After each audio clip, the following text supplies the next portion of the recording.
A few hours later, I realized my car is parked in a place that is bad and it has the potential to get towed. And so I was like, I better go move my car. So I go out there to move my car, and it won't start. Now, my car is relatively new, right? It shouldn't have any problems, but again, it will not start. What is going on? Of course, little did I know, my wonderful children, God bless them, decided to leave one of the dome lights on, and it was on like all day, all night kind of thing. You know what I'm saying? Like, and it never got turned off. Anywho, I go out there to start the car, and it will not start. So I'm thinking to myself, let's find some jumper cables. So I go to every house around my neighborhood. I'm asking for jumper. Hey, do you have jumper cables? Can I borrow jumper cables? And people are looking at me like, we don't have jumper cables. We don't leave the dome lights on in our car. Anyways, so I'm walking, and no one in my neighborhood, thank you, East Oahu, nobody in my neighborhood has jumper cables. Nobody. So I'm in trouble because this is the problem. I call our association. They have the security guy that comes around and marks your car if it's parked in the wrong place. So he comes by and he's looking at me like, yo, Morocco.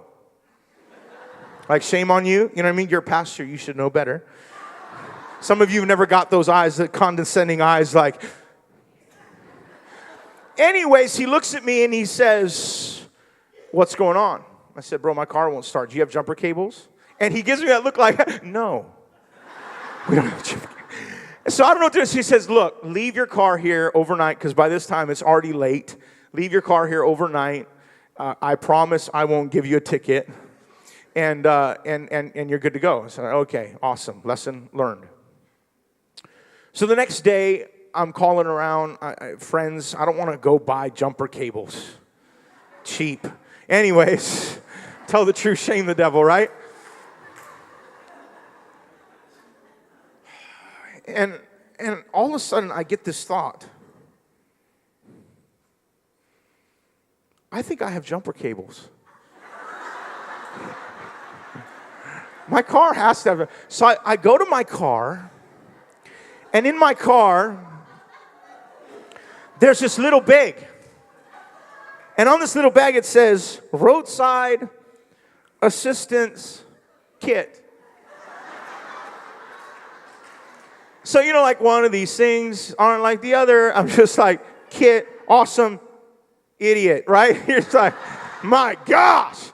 And so I look at this thing, and I'm thinking to myself, Lord, if this be the time, because I really don't want to look like an idiot, because the security guy's like standing over me. And I'm like, please don't let there be jumper cables in there. Don't laugh at me. This was real. This was hard.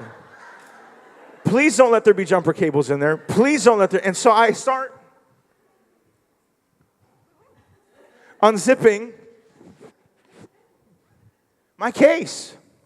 And I kind of peek in because I don't want the security guy to see. Because he was telling me, I'm telling you, your car's new enough. I'm sure they put jumper cables. No, there's no jumper cables in there. I looked. There's no jumper cable.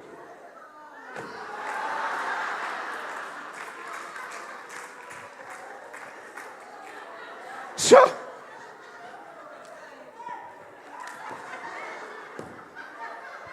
there's jumper cables in my car. Yeah, thanks, babe. So here I am. Now, I took all that time to tell you. I had jumper cables in my dead car the whole time. I could have jumped my car a long time ago. And, of course, the security guy, who's my friend, he's a buddy of mine, he looks at me and goes, so I should have probably given you a ticket.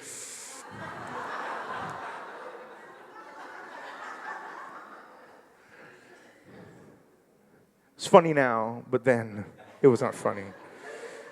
So I jumped my car, and I realized something. How often do we live life on the verge of breakdown? Many of us just completely defeated and destroyed. And we have everything that is necessary that God has already given us to be empowered. But the reason why we live life without power is because we don't recognize and understand what we have.